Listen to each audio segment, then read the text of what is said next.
birontasini mazasi yaxshi emas. Yig'ishtir. Nimaga? Yig'ishtir dedim. Essiz. Shuncha narsa isrof bo'lar ekanda. Opa, Tog'a! Tog'ajon! qalaysizlar? Ukajon, keldinglar. Voy, bir og'iz aytmabsan-da, ukajon. Yaxshiroq ovqat qilib qo'yardim. Ha, xijolat bo'lmang, opa. Mashinadagi narsalarni olib kel. Vau! Qani, olinglar.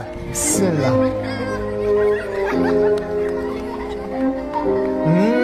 Hil bo'lib ketibdi. Qanday bunday shirin qilib pishirding? Qani salatdan yeb ko'raylik qani? Bismillah. Salatdan buncha mazali. Opa, bitta yeb ko'ringlar. Haqiqatda shirin ekan. Chet elda oshpazlar baribir boshqacha. Endi pastda nash restorandan zakaz qilib bo'ptimi? Men qarang, boya shu ovqatlarni bemaza, ta'mi yo'q deyatuvdingiz. Qanday birpasda shirin bo'lib qoldi? Bitta narsani tushundim, xotin.